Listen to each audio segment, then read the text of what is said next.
Hi, everyone. Hopefully, you're all having a fantastic Saturday.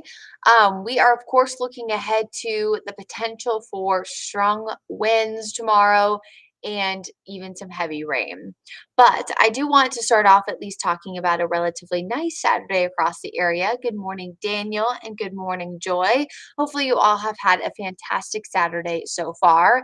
Here's a live picture here from Valentine where we do have sunshine mixed in with some clouds. If you were out early this morning, we did have a mostly sunny start, but right now it's kind of a mix of sunshine and clouds.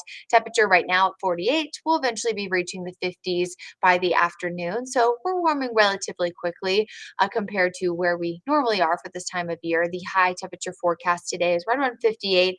We're normally at 55, so just a few degrees higher than that. We essentially have a combination of a low pressure system that's off to the west and a lot of moisture near the Gulf of Mexico that will be moving across the state of Florida today and producing severe weather there that is going to form eventually into a nor'easter low pressure system and ride right up the East Coast as we head throughout the afternoon. I mentioned this in the newscast earlier, but if you ever watch our Weather IQ series that we do or the Weather IQ YouTube channel where we have all the stories that Chris and I especially, and I know KJ does some too. I did one on nor'easters a few weeks ago because we were talking about the superstorm of 1993. But nor'easters are named for the northeasterly wind around the low pressure system, not necessarily for the northeastern United States. So something to remember too, because we say nor'easter and then people think, wait, we're not in New England, but no, it's because of that wind direction. So all that moisture is going to be riding up the East Coast, the low pressure system too. And as it does so, it will provide enough rain, enough wind to see not only rain and wind here in the Carolinas, but also isolated power outages. I really truly feel like this will be more of not a shock to the system necessarily, but something we haven't seen in quite some time. And last Sunday, we had the severe weather risk, but it was a little bit different because that was more driven by a cold front, whereas this is coming in from the south and west across Florida and kind of riding up the coast. So it's just a little bit of a different situation there. It's more of a consistent rainfall event with the wind kind of tailing that rain. So the rain's going to start in the morning, last pretty much off and on through the entirety of the day, but the winds are going to really start to pick up by the afternoon hours. So it'll rain all day, but the winds will be most gusty and most intense by the afternoon hours. And that won't just be the case for us here in Charlotte. That'll also be the case for the immediate coastline as well, and then eventually a big burst of snow possible by late Monday and into Tuesday. So let's take a closer look here. Here's 11 o'clock tonight. I do think we'll see enough cloud cover tonight to really see that small potential for a stray shower, if not patchy drizzle. We started off mostly sunny this morning, but then the high clouds have really been streaming in. So officially on our map, if you look at the National Weather Service data for Charlotte Douglas International, we are mostly cloudy because we have more than about 60% cloud cover, but a lot of those are those high clouds, those thin ones. So the sun is still shining. So that's an important distinction, and it's why we look at the cloud layers. So not just low clouds, but mid-level and high clouds too. So I think we'll have more of those low overcast clouds by the afternoon, and then eventually overnight we'll see a few showers possible by tonight and into tomorrow morning. But really, I think we're ramping up the consistent rain by about 5, 6 a.m. So if you're waking up for early church service, let's say you're getting there by 7, consistent rainfall across the region. There is one small distinction that I think has shifted in the last 24 hours that will create a small change for areas up in the mountains. A small easterly shift will allow for some drying periods for portions of the mountains and the northern foothills and maybe a sliver of the northwestern Piedmont. But this will not include the majority of the Charlotte metro.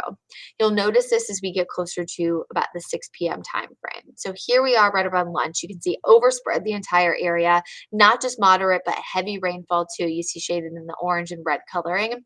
But by the afternoon hours, that's it. There you go. See how a few of those just light little showers start to kind of break up. But notice the metro and areas east of 77, still heavy rain.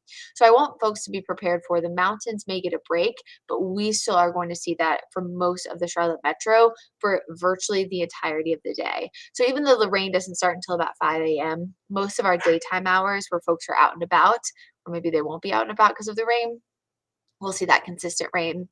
And then really most of Monday actually looks pretty dry. But what happens is the winds temporarily die down, and then we get a big burst of northwesterly flow by Monday afternoon.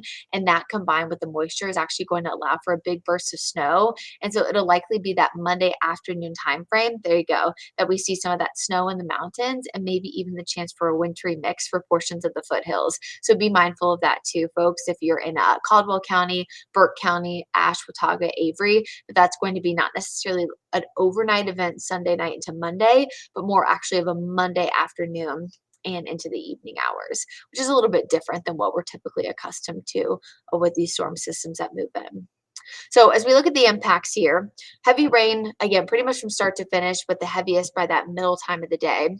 The winds really ramping up after lunchtime, but the best chance to see those winds lead to scattered power outages will likely be after about 3 and 4 p.m.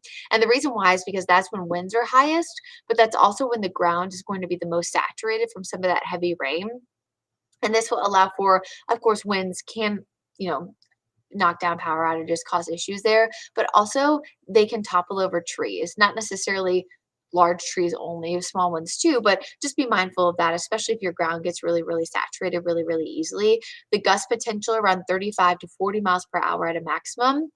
They have gone down a tiny bit with our latest guidance numbers because of that same easterly shift that allowed for some lesser rainfall up in the mountains. So it is something of note. But for now, I'm sticking with about 40 still for the Charlotte area, since most of the region, most of the Piedmont will still see those gusts close to 40. Of course, the wind gusts will be a little bit lower up toward the mountains and areas west of 77, much higher near the immediate coast, where not only will they see gusts near 60 miles per hour, but also that beach erosion potential and just really, really bad conditions, beach erosion, coastal flooding, and all of that mess heading into Sunday and Monday. So it really is going to be a mess if you live along the immediate coastline. Not only that, but they're also going to see the chance for some severe weather too. So thankfully, we don't have that risk here in the Charlotte area. Sorry, folks, I'm trying to get this to progress. And the highest wind gust there, again, like I mentioned, will be up to about 60 miles per hour. But that'll be especially on the places like Hatteras, the Outer Banks that really start to jut out. And you'll actually be able to see that as we progress future casts and kind of see when those are going to peak.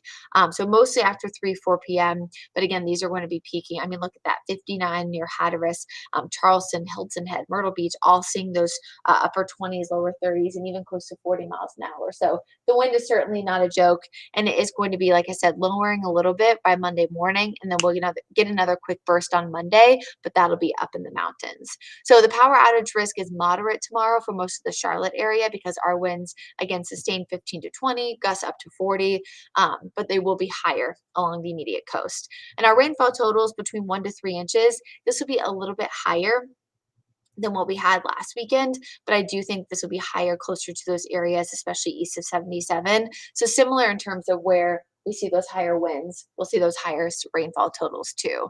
And this will allow for a low to moderate risk for some localized flooding, but I'm not super concerned about that since we've had about a week to allow for some of that rain that we had last Sunday to start to dissipate. So at this point, I'm not extremely concerned, but it's something as of note that we'll be watching. And because it is a Panthers home game tomorrow, and we know it's going to be rainy and windy and pretty big impact to the game, it could be one of the wettest Panthers games actually on record. I know Brad was looking at that data yesterday.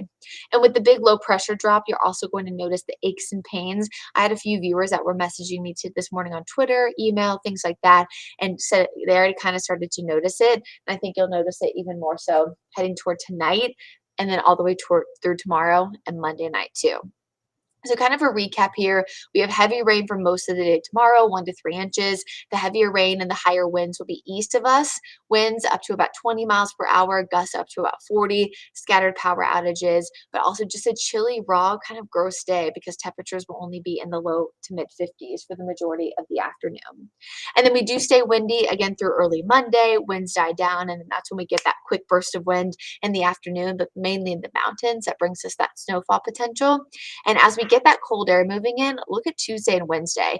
One of the coldest afternoons that we've had of the season so far. Probably the coolest of the season if I'd have to look back at the numbers. But so some of the coolest that we've seen of 2023, highs struggling Tuesday to reach the mid 40s, upper 40s on Wednesday, before we do generally start to track back upwards to the mid to upper 50s by Thursday and Friday.